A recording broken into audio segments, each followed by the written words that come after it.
Hello again, everybody. New York Jets 2020 off-season. We just finished the season a couple of weeks ago, and we're going to take a look ahead at the offense today and see what the Jets might be thinking about over the next few months as they try to make this year better than 2019 was. Let me give a disclaimer first on the player grades. I know some of you are used to it, some of you are not. Beside each player, you'll find a number in the dark blue. Those are just my own little personal grading systems. If you don't agree with the grades, that's fine. I'm not particularly attached to any of the grades. All we're trying to do is get a feel for your team and where the strengths are and where the weaknesses are. At the end of the day, you know whether or not a guy is holding down his spot, whether or not he's getting the job done or not. There's not usually too much argument about that. So for instance, beside Herndon, you'll see the number 3. For me, the number 3 simply means that's a solid starter, somebody I think can hold down the job. If they have the number 2, for me, that's a very good player, somebody who's maybe at least competing for Pro Bowl spots. If you see the number 1 beside a player, which I don't have that beside any of the Jets players on offense, that would be an elite guy. And if you see down at the bottom of the number 4 beside a player, that would be somebody who really shouldn't be starting, but somebody who's capable of contributing to the team. And then there's the U's beside a couple of players as well, the letter U. I don't even see them on here today, but that would just simply be unknown, or we're not still sure yet what they're capable of. So the New York Jets for 2020, looking ahead, this is the most important number. This is the number you're working off of. This is the grade that lets you know whether or not your decisions worked in the previous offseason or not. 7 and 9. I want to heap a lot of praise right off the start here for Adam Gase and for all the players on the team to be able to start 1 and 7 and just basically have your whole season falling apart and the wagon wheels falling off, and to be able to recoup that and finish 6 and 2 in the second half of the season.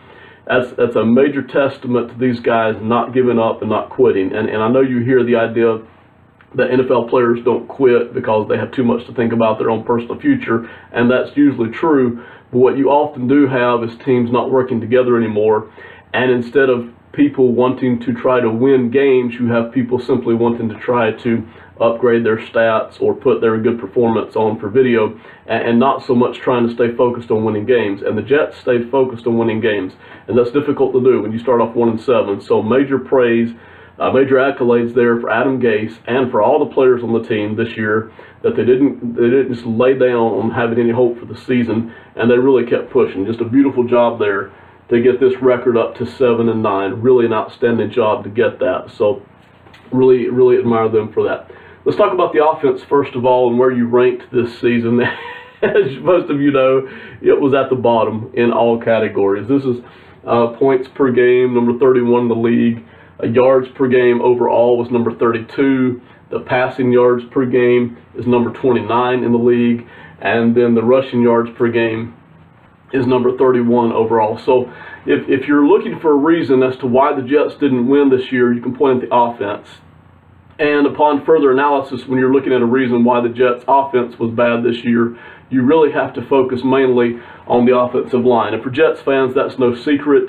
I think you knew heading into the season that the offensive line was probably a weak point. I think we knew heading in that we didn't have a lot of money invested in it. We also didn't have a lot of draft picks invested in it. I'll talk more about that in a few minutes. But that's not a surprise to anybody that the offensive line was the weakness of the entire team, the weakness of the offense, and thus I think the biggest reason for why you're 7 and 9 this year, and also for why you're at the bottom of the league in almost every offensive category. So, this isn't all for criticism. This is, what do we do now? How do we fix the offense? Fix the offensive line. How to fix the offensive line? We'll get to more of that in a few minutes. But the idea here is for the Jets to have had an offense that was this bad, and to have had an offensive line that was this bad, and to have started off 1 and 7 and still finish at 7 and 9, I think you really have to give a lot of credit to everybody on the team for working hard, to Sam Darnold for improving a little bit this year in just about every category, and to Adam Gase for keeping that team focused and just focused on each week and not getting caught up in what the win-loss record was. In fact, when Sam Darnold was on the field this year, they were not 7 and 9, they were 7 and 6. And so if you'd had Sam Darnold back for those other 3 games, and if somehow you could have competed better in the New England game where you just got blasted 33-0, and where Darnold has 4 interceptions and where there's no touchdowns, no points scored, if somehow you could have taken those 4 games, the New England disaster and the Sam Darnold 3 injury games, if you could have flipped those and turned them into 2 victories, at least 2 victories out of that, this record all of a sudden, instead of being 7-9, is 9-7. I know we could play the if game all day long, but the point is this, that the New York Jets really fought to get this 7-9 record, in spite of the offense being that bad, in spite of the offensive line being that bad. So that's the point we're driving home here. How to get better now is the question. Let's start right here at quarterback. I think most people would be satisfied that Sam Darnold is your quarterback for the next couple of seasons. And I think when you look at what Sam Darnold has done so far, I give him a grade 3. I don't know that he'll ever be a star in this league, and I don't know that he'll ever be the kind of guy who can just carry a team on his shoulders. But I think you can compete with Sam Darnold. I think the guy has shown enough that the Jets can feel good about him going forward and competing with him, and if they build the roster around him correctly, they can compete not just for playoff spots, which they were on the verge of doing this year, even after the horrible start. They can maybe even think about possibly going to the Super Bowl in 2 or 3 seasons if they continue to build this thing up. So I think Darnold's a guy that allows you to at least think about those kinds of things. He's not a disaster. He's not a bust. He's also not been overly impressive necessarily. But aside from the New England game this year, you saw a lot of games this year in which he did pass for quite a bit of yardage. He did lead a game-winning touchdown drive or 2. He did keep the team competitive consistently. 7-6 is what he was. So moving forward, he's $8.2 million next season. That's his cap hit. As quarterbacks go, that's a very modest number. That's a very extreme discount. Okay, so the Jets have an advantage right there with a competitive quarterback here at $8.2 million. They're in good shape at quarterback for next season. Now, what you have to hope is, if you're a Jets fan, if you're part of the front office, if you're Adam Gase, you have to hope that Sam Darnold continues to improve, because he did improve this year over last year. In 2019, almost every one of his numbers was better than it was in 2018. So we saw him improve. You really want to see him take another step and continue to improve, and certainly not take a step back. If he does take a step back in 2020, then you've got to start to wonder, do we have the right guy at quarterback or not? But if he continues to hold his own, compete, and improve a little bit, I think you feel good about Darnold moving forward, and you certainly feel good about the price. $8.2 million, that gives you more money to spend in other places that other teams don't have, especially when you look over at the NFC and you see how many of those teams are already paying a lot of money to their quarterbacks. A lot of them no less than $20 million, some of them way up above $30 million to some of those quarterbacks over in the NFC. So good spot there. Fales, Simeon, and White. All 3 of these guys are set to be free agents. I think there's something in White's contract that he may already be back on a futures reserve contract. At the end of the day, with these 3 quarterbacks, Fales, Simeon, and White, there's nothing special here. There's nothing to write home about. It's really just up to kind of what kind of a quarterback you want as a backup, whether or not you bring back any of these guys. I'd kind of like to bring back Simeon a little bit just because he's got a little bit more playing time than the other guys over his career. It's not a lot, but a little bit, just to have somebody there at backup. But certainly you could upgrade there at backup quarterback if you're wanting somebody just in case Darnold gets injured again. You could certainly stand to upgrade right there at the backup quarterback spot. So I'd be interested in doing that. I don't really want to use a draft pick on a quarterback this year. Even if I'm among the few people who think that Darnold isn't the guy, I don't think most people fall into that category. But even if I'm one of those people, I don't want to invest a draft pick in quarterback for this season. But I think you certainly can upgrade the backup spot with a free agent this year if you feel like doing that. You move over here to this area. All of this, I'm going to finish it with the offensive line at the end of the video. All of this right here is what I call the weapons category. In today's NFL, when you look at the tight ends, the wide receivers, and the running backs, many of them are so multidimensional with what they can do. You've got tight ends who are faster than they've ever been. You've got running backs who are catching the ball out of the backfield more than ever. You've got wide receivers who can do more than they used to be able to do, and just do so many things on the interior of the field. You've got so many different guys, and what you really want to have here, you just want to make sure that you have plenty of weapons. Whether you call the guy a wide receiver or running back or tight end, the idea is you want to give your quarterback as many weapons as possible. And the Jets actually did a pretty good job of that this past season. When you look here, and again, Herndon was injured and Inunwa was injured, but overall the Jets had plenty of weapons to run an offense last year. Most of the problems last year I attribute to Darnold's injury and then to the offensive line just being, quite frankly, as wretched as it was for most of the season. But when you look at the weapons, the running backs, the tight ends, and the wide receivers, you have to feel that the Jets have a pretty solid set of weapons right here. Starting off at running back with Le'Veon Bell. But let's take a minute to talk about Le'Veon Bell. For those of you who might be hearing in the news media that he and Adam Gase aren't getting along, I have no clue if that's true or not. I do know this, that Adam Gase showed a pattern in Miami of not being able to get along with his best players. In fact, they sent 3 of the most talented members that the Dolphins had. They sent 3 of those guys packing. They took a couple of very large dead cap hits in Miami to do that, to send these guys packing.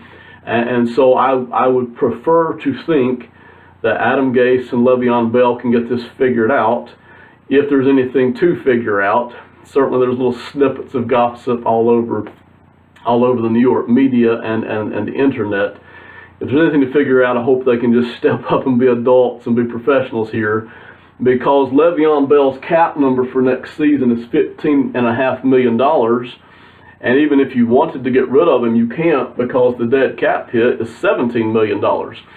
So in 2020, you're paying Le'Veon Bell to be on the roster, whether he's on the roster or not. In fact, if you try to trade him or cut him, because for whatever reason he and Gase are having troubles, they're going to pay an extra $1.5 million in dead cap space just to have him not on the roster.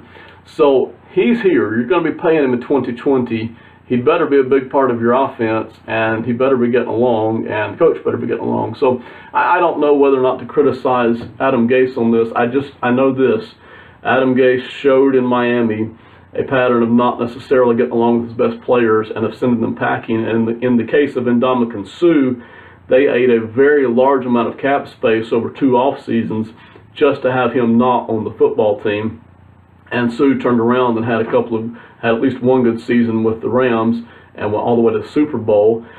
Another one of the guys, Jay Ajay, with the running back for the Dolphins, they sent him up to Philadelphia, where he won a Super Bowl up there with Philadelphia. So, I would like to think, and we all have room to grow, I would like to think that Adam Gase can kind of grow and develop here a little bit and figure out a way to not make this an issue and not figure out a way to cut this guy or trade him because for whatever reason you're not getting along, and take a massive dead cap here. So that's what we're looking for here. Now the grade for Le'Veon Bell, got a grade 2 on him. He used to be an elite player, and perhaps you can make the argument that he still could be, but we didn't see that in 2019. What we saw out of Le'Veon Bell was a guy who was still very productive, still had over 300 touches on the entire year. I think it was 60-some catches and 240-some touches running the football. So he still had quite a load. What you did see was that his rushing yards per game were down a little bit, and his rushing yards per carry were down a little bit, as well as his receiving yards per carry were each down a little bit. Now you can make the argument that he lost a step or that he was rusty, but thankfully for the Jets, he wasn't so rusty or out of shape that he was injured. He played just about the whole season. He carried a full load of 300 touches, and he was very productive. Matter of fact, I think, and I haven't watched all the tape of all the games, but I think you could really make the argument that the reason Le'Veon Bell's numbers were down a little bit in terms of per touch, whether it's per catch or per rush, was that a lot of teams were focused on him. I think a lot of teams, when they put together their defensive game plan to try to stop the New York Jets, probably started with Le'Veon Bell. Let's take away their best weapon. Let's take away the guy who can not only run the football but catch it. Let's focus on him, and I think you'll see that that's really the biggest reason why the Jets' numbers were, the Bell's numbers were down this season. That, in addition with the offensive line struggles, I think would explain most of the reason why his productivity, his efficiency, if you will, was down from previous seasons. So I still got him graded as a grade 2. This is a guy who can not only hold down a starting spot, but be very good at it. This guy can do everything. Le'Veon Bell catches the ball out of the backfield. He's always caught the ball out of the backfield. He runs the ball very well. In addition to that, out of the skill position people, Le'Veon Bell is one of the best blockers on the team, all right? You take all the tight ends and all the wide receivers and the other running backs, Le'Veon Bell is one of the better blockers out of all those skill position people. So Le'Veon Bell does it all, and he does most of it very well. And you could argue all day about whether or not he's worth that money. I probably wouldn't pay him that money for most teams. I was glad the Jets did it for a couple of seasons because I thought Sam Darnold needed some kind of a breakout player. The rest of the guys you have on the team right now are all very efficient players, but there's nobody who's really a standout athlete like Le'Veon Bell is in terms of production. So they have something good there at running back, and I think that they'll be glad that they have him for next season as well. Ty Montgomery is going to be a free agent this season, but he only cost you $735,000 last year, okay? That is nothing. That is chump change. I would love to see them bring Montgomery back because he can do a lot of things as well. He can't do anything as well as Le'Veon Bell does it. He doesn't run as well. He doesn't catch as well. He doesn't block as well. But he still does a lot of things. He's a very multifaceted back. I would love to see them bring back Montgomery next year. I would also like to possibly maybe see them draft somebody, maybe in the 5th round, maybe in the 4th or 5th round, just bring in a guy because you don't have anybody young here, okay? Bell and Montgomery are not young. They're not old either yet, but they're certainly not young. They've both just kind of moved past their rookie contracts here.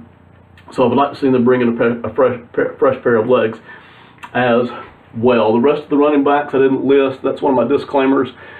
If I've missed somebody, if I've left somebody off, I've only got 24 names on the board here. If I've left somebody off, I'm sorry. You let me know. It's usually, if I've missed somebody, it's a first or second year guy who's a rookie or just a second year guy who had a really hot ending to a season, played really well over the last 4 or 5 games, and because his snap count was very low, I just didn't pay him much attention.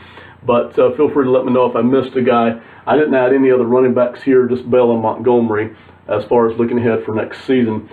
At tight end here, we have Herndon, Griffin, and Wesco. I think at tight end, you have a lot to be reasonably excited about, okay? With Herndon, he was injured this year, so we don't know what he would have done this year. But in his rookie season, he looked really good. He looked capable enough for me to give him a grade of 3 that I think he can hold down the starting tight end spot. I think he can be a very good tight end in the NFL. I think with Herndon, you actually have something. You have a good starting tight end in the NFL. Perhaps not an elite tight end. I don't think he's that. But I do think this guy is very capable of holding down his starting spot. $838,000. He'll be back next season. And I think if he's healthy, I think you can count on seeing out of him what you saw from him in his rookie season, and maybe even better. I think the same thing with Wesco. I think with Wesco, you have a guy who can certainly contribute as the backup tight end. He's probably a better backup tight end than most NFL teams are going to have next season. And at $761,000, he's a steal as well, a real value. I think Wesco, with a couple more seasons, could even develop into a starting tight end. I don't think we've seen enough from him yet to say for sure, but I think there are some things there to like. So I think with Wesco and with Herndon, I think you have not one but 2 weapons, 2 contributors there, one of them being a pretty solid starter there at tight end. So I think you have to feel good about that. Griffin, more of a blocking tight end. If you want to bring him back, that's fine. I don't think that you're going to spend much on that. I don't know that you need to bring Griffin back. I don't think it makes a whole lot of difference. That would be something, if I were general manager of the Jets, I would go down and I would talk to my coach about. I'd say, hey, how important is this guy for the team atmosphere? How hard does he work? Is this somebody you feel strongly about bringing back, or can we substitute him out for a rookie or someone else? But he does block well. It's a matter of whether or not they want to bring that back for Griffin. So that's your tight end spot. So with Bell and Montgomery, if you bring Montgomery back, and you probably can bring him back for $1 million or less, and with Herndon and Wesco, you've really got 3 or 4 guys there. You've got a Bell who's really in the elite athlete category, even if his production isn't there, but you have 3 more guys there who present things to defenses that have to make defenses stop and think, okay? So you have some solid weapons there for Darnold to work with. And you slide over into the wide receiver category. I'm not going to spend much time here. Overall, wide receiver-wise, you're fine. You don't have anybody who's elite. You don't have anybody who can really challenge a defense to start their game plan with. But you have a group of guys here with Crowder, with Enunwa, with Anderson, with Thomas, with those 4 guys. You have a group of guys here who can catch the ball very solidly, pretty reliable receivers. They are not overly impressive, okay? No defense is going to start their game plan with how to stop Crowder, okay? That's not going to be the start of any defensive game plan. But you have guys here who can catch the ball and do it pretty reliably and who are not generally costing you a whole lot of money, okay? Crowder's at $10 million. The dead cap hit on him is $10.5 million, so he's here next season no matter what. With Enunwa, he's got a cap hit of 7.8. 7.8 is pretty modest for a good, decent receiver, which, you know, if Enunwa comes back healthy, he is, that might be a little bit more than he's worth. But again, the dead cap hit on him is $5.4 million. So yeah, you could save $2.4 million, but with $2.4 million, you're not going to get a better wide receiver than what Quincy Enunwa is. So I would encourage the Jets, and I have every reason to think that they will be bringing back Quincy Enunwa for next season. You got two free agents right here, Robbie Anderson and Demaryius Thomas. Now, they're two very different receivers, okay? Anderson is younger and faster. Thomas is older and bigger. They're two very different receivers, but their talent level, the overall talent level, is pretty much the same, and their price tag is pretty much the same. $3.1 million here last year for Anderson. You could probably get him for about the same price this year. Same thing with Thomas, $2.5 million. I'm not sure that I want to bring back both receivers, but if I wanted to, I could. If I brought back Thomas and Anderson, I have Crowder and Enunwa, Bell, Montgomery, Herndon, and Wesco. I've got a pretty solid group of weapons, pretty solid tight ends, wide receivers, and running backs. I don't have to do anything there if I don't want to. Would I like to see the Jets maybe possibly consider upgrading either through free agency or through draft picks? Yes, but resources are limited. You've got, I think, 8 draft picks this year. You've got a certain number of cap space to deal with. You can't fix all the problems everywhere. So if I'm the Jets general manager and I'm looking for a place where, at least for this offseason, I would like to not have to pour in a lot of resources. That is, I don't want to have to pour in a lot of money. I don't want to have to pour in a lot of my draft picks. This is a pretty good place to do it. Okay, this is a pretty good place. If I can bring back Anderson, bring back Thomas, or at least bring back one of these guys, that gives me 3 pretty solid wide receivers, that gives me a couple of pretty solid tight ends, and it gives me a couple of running backs who are very multifaceted, not only can run the football decently, but catch the ball to the backfield. And I think if I surround Sam Darnold with those weapons again, and if they're healthy, then I feel pretty good about that. Now, of course, if I see a free agent that I think can actually upgrade the team, and the price isn't going to be ridiculous or exorbitant, then I'm going to take a look at that. Also, if I think somebody just popped up in the draft that I really liked, I didn't think they were going to fall to my spot, but they're there, then I would move on that. But I don't have to upgrade here in the weapons area if I don't want to. And that's important as a general manager to know where your safe spots are, at least for an off season. Offensive line. When you look at the Jets' offensive line, you are seeing the results of a regime which over the past few years, not Gase and the current general manager, but a regime that over the past few years, since at least, I didn't go back farther than 2014, but a regime, a front office and a coaching staff that did not put many draft picks into the offensive side of the ball in general, but especially not many draft picks into the offensive line. Not many significant draft picks. They got Shell, I think, back in 2014. I forget, I want to say maybe the 5th round. And then they put a 3rd round pick, I think, on Edoga last year. But aside from that, and this is all true across the board, but the Jets under Todd Bowles and McCannon put a lot of draft picks into the defense.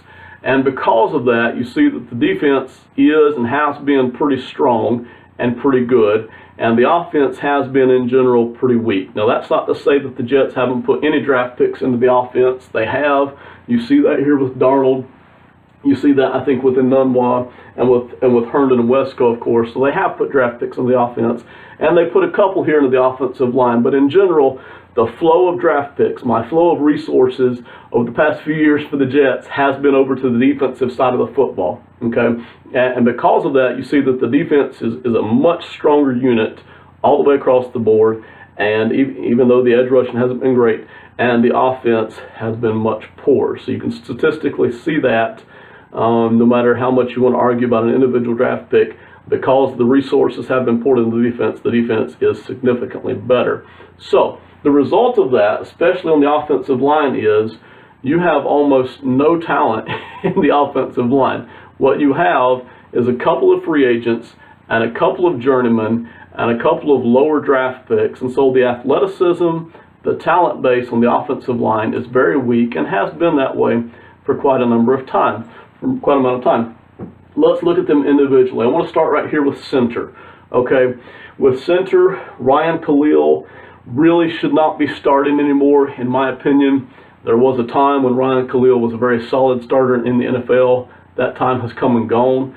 He'll be a free agent this year. I don't see any reason to bring him back at any price.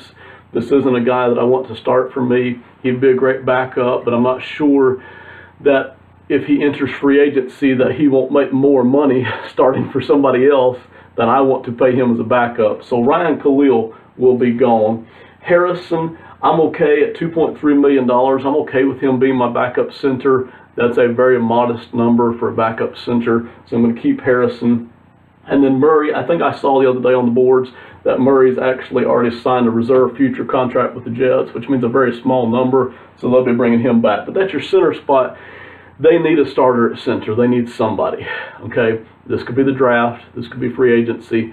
They need somebody, a legit starter at center, and they need it pretty desperately. You move over to guard. You have Winters, Lewis, and then Compton was the backup, okay? Compton's a free agent.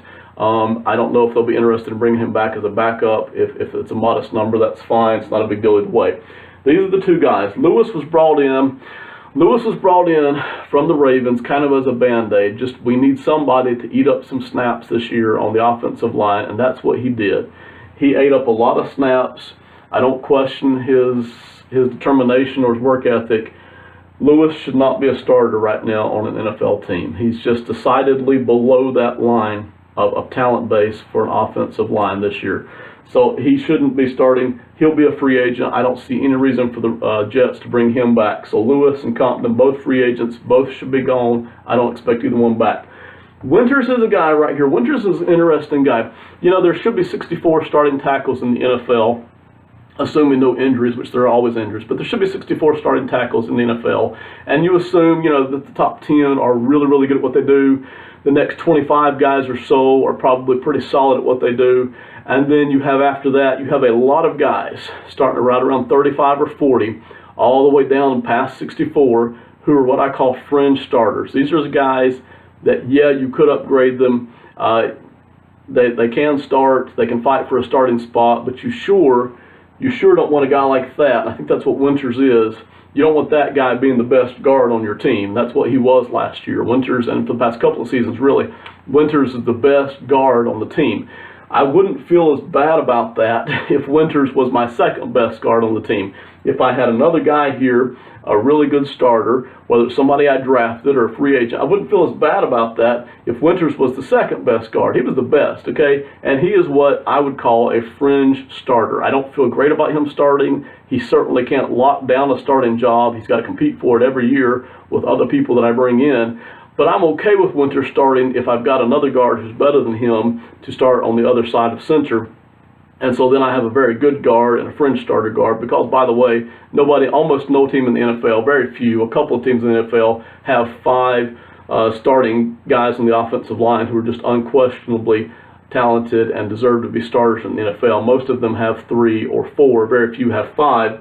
So if Winters is my second best guard, I'm okay with that. Just looking at it from a talent standpoint, I've got him as a fringe starter. His price tag is $7.3 million. Now, normally, I would advise thinking about letting him go because the dead cap for him is absolutely zero. It costs you nothing to let him go. But for continuity's sake, and because I have so many other holes on the offensive line, which we're going to get to here in a second, I'm definitely going to make sure that Winters stays on the roster this year. Hopefully, I bring in another guy at guard who, at least from a talent standpoint, even if he is a rookie, another guy at guard who is better than Winters, and then I have a guy who has started and who is kind of a fringe starter, and then I have another guy at guard who is good and solid and can actually lock down the starting spot. It creates fewer holes in the offensive line, and it puts less pressure on Darnold, and it puts less pressure on the running backs.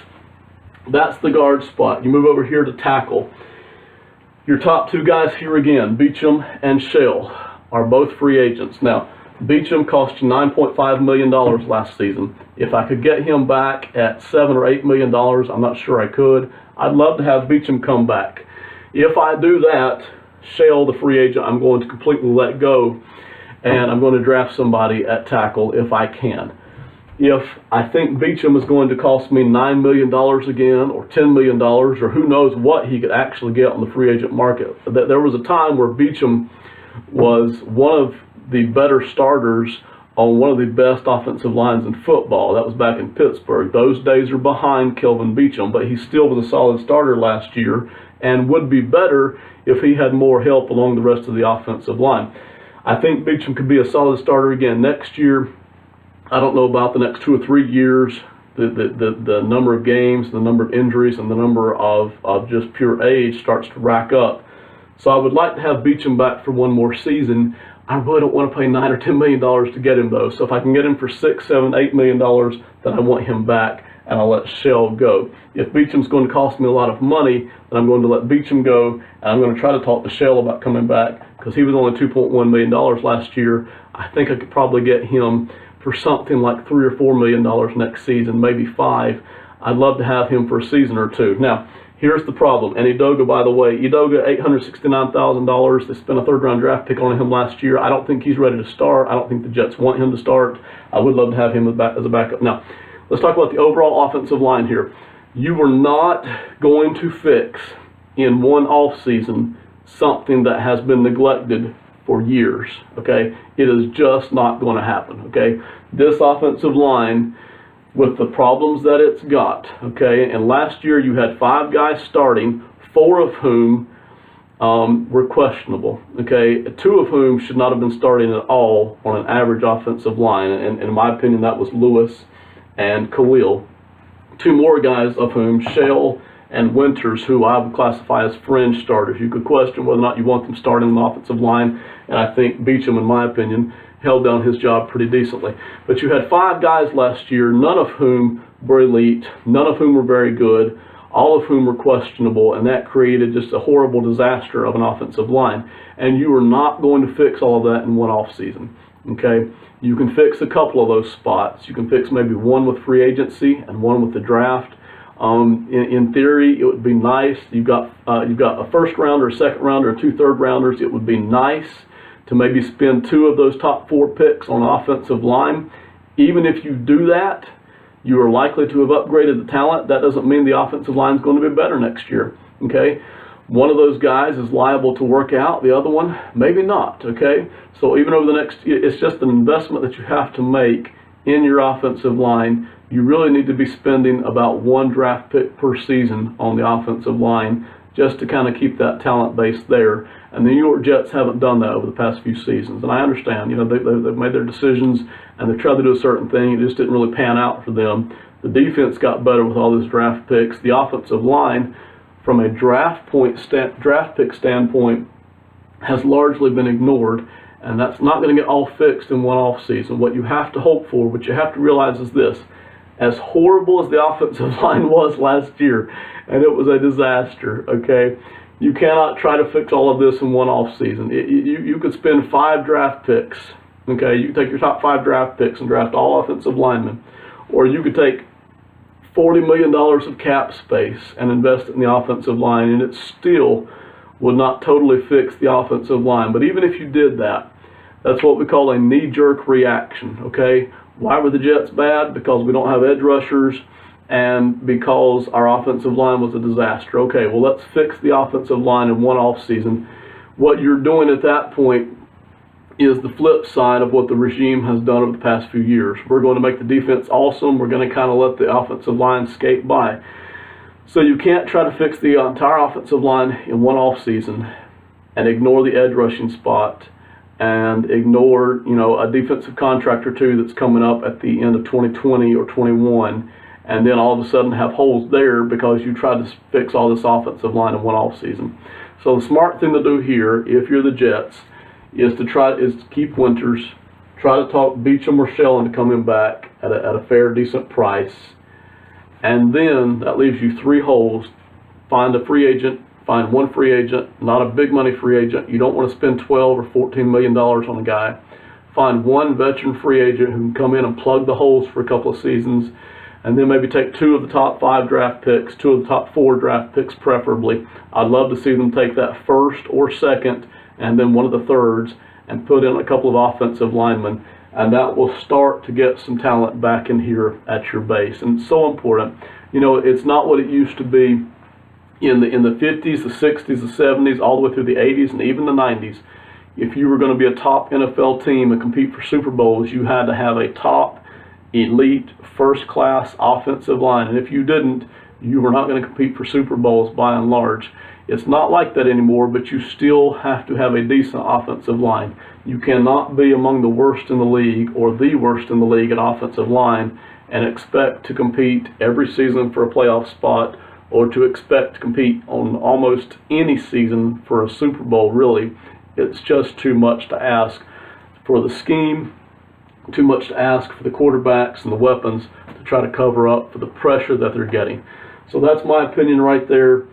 Fix center, bring in a guard, bring in a tackle, bring in a couple of guys, and don't do a knee-jerk reaction, just throw a bunch of money at this or throw all your draft picks at it, either one.